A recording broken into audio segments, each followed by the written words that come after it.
जितना पैसा आप कमाते हैं उस पर आपका अधिकार नहीं है। आप 100 रुपए कमाते हैं, सरकार ने स्पष्ट घोषणा कर दी है, भारत में रहना है, इस 100 रुपए में से 30 रुपए सराफत से हमारे पास दे दीजिए। आप 30% टैक्स देते हैं अपनी कमाई का। 100 रुपए में 70 रुपए के मालिक हैं आप, 30 रुपए के मालिक आप हैं नहीं। वो 30 रुपए भारत में दिखाई नहीं देता। और अगर इतना टैक्स चीन में लगा दिया जाए 30 रुपए का कमाई के ऊपर, चीन 5 गुना विस्तार को प्राप्त हो जाएगा। वहां पर सिर्फ 9% का टैक्स है। 9% के टैक्स में पूरे वर्ल्ड में 37% की दबाव रखने वाला, हर बिजनेस स्टैंड करने वाला। एक मोहल्ला है पेन का ढक्कन बनाता है, एक मोहल्ला है रिफिल का पॉइंट बनाता है, एक मोहल्ला है इंक बनाता है, एक मोहल्ला है सिर्फ गुड़िया बनाता है, एक मोहल्ला बॉल बनाता है, एक मोहल्ला बैट बनाता है। एक मोहल्ले के लोग का सिर्फ एक काम है, बैट बनाओ। इतने बैट कहां बिकेंगे? बनाओ, हम खरीदेंगे। सरकार ने ऐसा मॉडल बनाया, सबसे पहले भाषा बदली। भाषा बदल करके पूरी की पूरी सरकार ने सबसे पहले जो बंद दिमाग के लोग थे उनको चालू करने के लिए प्रेरित किया। आज भी आप देखिएगा, इसमें से जो लोग मेरे को ऑनलाइन और ऑफलाइन सुन रहे हैं, आप में से कितने सारे लोग ऐसे हैं जो यूपीएससी फाइट कर सकते थे। आप यूपीएससी फाइट नहीं कर पाए, उसके पीछे का सबसे बड़ा कारण भाषा थी। अंग्रेजी नहीं आती महाराज, और बिना अंग्रेजी के यूपीएससी क्रॉस नहीं होता। चीन में ऐसी कोई बात नहीं है, भाषा आपकी चाइनीज है, लोकल भाषा में आपको पेपर पढ़ना है, लोकल भाषा समझनी है, उसी में पेपर दे दीजिए, आप पास हो जाएंगे। इकोनॉमी में सिर्फ 12 देश ऐसे हैं जो अंग्रेजी के ऊपर विश्वास रखते हैं। उसमें भारत तो अंग्रेजी का अंधभक्त है। अंधभक्त, ऐसी भक्ति हम अंग्रेजी की करेंगे कि हमारा लड़का पटपटा के अंग्रेजी बोला थे तो ऐसा लगता है जैसे बिल्कुल आसमान से भगवान का प्रसाद है हमारे घर में गिरा है। वो लड़के 98% लेकर के आते हैं। हमने उनसे बोला भैया हम 3 साल में लाते थे 98%, तुम 1 साल में 98% लाते हो। 33% मिलता था, अगले साल फिर 33, फिर 33, तब जाकर के 98 होता था। हम लोग का जमाना अलग था। आज के जमाने के लड़के 98% लेकर के आते हैं। और जब इन्हीं 98% वालों से पूछो बेटा जॉब कर रहे हो कि नहीं कर रहे हो, अभी जॉब सर्च कर रहे हैं बंबई में जाकर के। बंबई में जॉब सर्च चल रही है। कितने साल के हो गया लड़का? 28 साल का। अभी क्या करता है? पापा देते हैं ना खर्चा, 15,000 रुपये महीना पापा देते हैं 28 साल के लड़के को। बनिया अच्छा था, 14 साल की उम्र में अपने लड़के को दुकान में बैठा देता था। 7 साल 8 साल की उम्र होते थे, पापा छोड़ जाते थे दुकान में, बोले बैठे रहना, तकना गैया खा के नहीं जाए, बस हो गया। शुरुआत का मॉडल था। एक बनिया अपने लड़के को कैसा अपडेट करता है। 7-8 साल की उम्र में पिताजी दुकान छोड़ गए, एक डंडी दे गए, बोले बस इतना ध्यान रखना कि कोई गैया दाल चावल खा के ना जाए, और कोई काम नहीं है, लेकिन आधा घंटा दुकान में बैठो। हम आधे घंटे में आते हैं, और कसम खिला दी है इस बात की जब तक हम दुकान में नहीं आएंगे तुम दुकान से नहीं जाओगे। अब वे आ गए दुकान से, पड़ोसी की दुकान में बैठे हैं, और कमिटमेंट है जब तक मैं दुकान के अंदर नहीं आऊंगा तब तक आप दुकान नहीं छोड़ सकते। वो बाहर से देख रहे हैं ये क्या करता है, लेकिन आ नहीं रहे। क्यों? Training period. आज हमारे यहाँ कोई ट्रेनिंग पीरियड नहीं है। हमारे यहाँ का बच्चा फटाटेदार अंग्रेजी बोलता है, वो गुड़ की परिया से गुड़ तोड़ ही नहीं सकता, हाथ धोना पड़ेगा तो वो वैसे ही भाग जाएगा आधी दूर। हमसे नहीं हो सकता भैया, तुम जानो तुम्हारा काम जाने। हम क्या, हम बाबू बनेंगे? अब बाबू बनने के चक्कर में कलम पेन उठा ली। आज आप देखिएगा जितने भी मंत्री मिनिस्टर्स हैं, इन सारे मंत्री मिनिस्टर्स ने अपना ब्लैक मनी इन्वेस्ट किया एजुकेशन सेक्टर पे। बड़े बड़े कॉलेज चल रहे हैं, कितने? 1-2 नहीं, 100-100।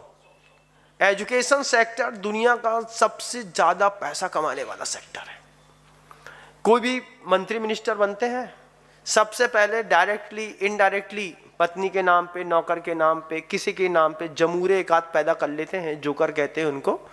उनके नाम पे सब चलता है, उन्हीं के कॉलेजेस चल रहे हैं, 50 कॉलेज चल रहे हैं। इतना पैसा, बोले कृपा है बाबा की, आ रहा है आशीर्वाद। बोले जब तक विधायक नहीं बने थे तब तक तो कुछ नहीं था। अरे उसी के बाद तो आया भाई, उसके बाद आया और बनने लगे। चीन में जाकर के देखिएगा, करप्शन जो है सिर्फ 2% का है, उसमें भी पकड़ जाते हैं तो सीधे 22 साल के लिए अंदर जाते हैं। लाभ के पद पर आप बैठे हैं तो आपको सैलरी और सुविधाएं इतनी मिलती हैं, आप इसका दूसरा काम नहीं कर सकते। वन मैन पॉलिसी जिनपिंग ने पिछले 25 सालों से जिस तरीके से संभाला है, चीन को अपडेट कर दिया।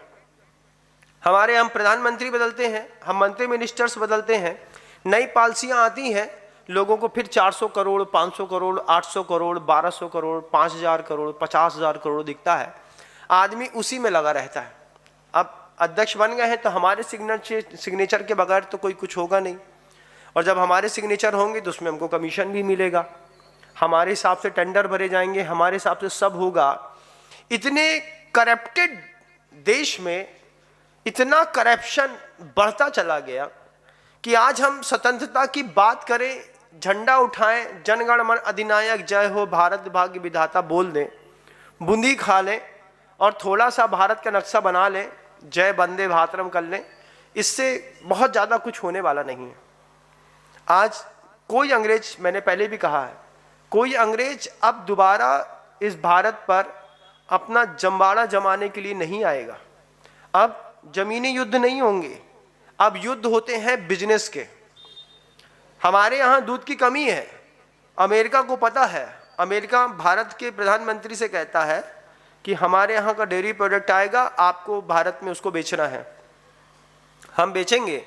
मना कर दिया तो टैरिफ लगा दिया, 25% बढ़ा दिया। क्यों? तुम हमारा डेयरी प्रोडक्ट नहीं बेच रहे, गुंडागर्दी है, तुम्हारा माल हमको खाना पड़ेगा। तुम्हारी गैया मांस खा रही है, तुम्हारी गैया का दूध में पता नहीं तुमने क्या मिला करके दिया है, उसका पनीर और दही बनाया है। अब हम भारत के लोग भारत का दही और पनीर नहीं खा सकते। वो बार बार लगे हैं, बंदूक बेचने वाले दूध बेच करके वो ग्वालापंथी दिखा रहे हैं। अगर यही मॉडल हम अपने यहाँ लागू कर लें, ऊंची सोच के साथ की, हर मोहल्ले में, गांव में एक गौशाला होगी, सरकार अगर नियंत्रित कर दे तो कितनी गजब की बात नहीं होगी कि मोहल्ले के लास्ट में जो सरकारी ज़मीन होगी उसमें एक गौशाला होगी, और उस गौशाला में पूरे मोहल्ले के लोग अपने हिसाब से इन्वेस्ट भी कर पाएंगे, दूध भी ले पाएंगे, और उससे मोहल्ले का अर्थोपार्जन भी होता रहेगा। लेकिन ऐसा कोई मॉडल आज तक का कोई भी प्रधानमंत्री देश पर लागू नहीं कर पाया। कितनी विचित्र बात है। हम स्वतंत्रता दिवस मनाना चाहते हैं, पहले बाहरी परतंत्रता को एक बार गौर करके देखिएगा। चीन में जाकर के देखिएगा, इधर कंपनी ने BMW निकाली, उसने BMW की फर्स्ट कॉपी निकाली, सेम BMW जैसी दिखने वाली गाड़ी है, चाइना मेड। जितने भी दुनिया भर के कोई भी कंपनी का हाई फाई प्रोडक्ट आता है, जैसे प्रोडक्ट लॉन्च होता है, प्रोडक्ट लॉन्च होने के 8 दिन के अंदर चीन में उसकी फर्स्ट कॉपी बना दी जाती है। फर्स्ट कॉपी बना दी, उनने कहा रैन बैन का चश्मा है महाराज, ठीक है, कितने का है? 4000 रुपए का। चीन का बुलवा लो, 130 रुपए का। 130 रुपए में वी मेक सो गुड। क्या है उनके पास? क्या उनके पास अलादीन का चिराग है कि 4000 की 30 की कॉस्टिंग गिरा करके उनने 130 रुपए सीधे कर दी? कि उनके पास उनकी सरकार की ऐसी जबरदस्त पॉलिसी है कि सरकार कहती है कि इतनी महंगाई जितनी हम दुनिया में दिखा रहे हैं, इतनी महंगाई की कोई जरूरत नहीं है। और हमारी परतंत्रता इस बात से कितनी सदी हुई है कि आज़ादी से पहले जहां $1 2 रुपए अपना, मतलब उनका $2 था, अपना ₹1 था, आज हम 100 रुपए छूने को जा रहे हैं। तो 99 रुपए की जो परतंत्रता है, ये परतंत्रता का दिवस आपको दिमाग में घुस जाए तो 2 दिन बाद स्वतंत्रता दिवस मनाने का थोड़ा सा आनंद होगा। जय जिनेंद्र, अगर आपको मेरी वीडियो अच्छी लगती है तो प्लीज़ मेरे चैनल को सब्सक्राइब करिए, लाइक करिए, शेयर करिए। इसी तरह से अपना प्यार मुझे देते रहिए।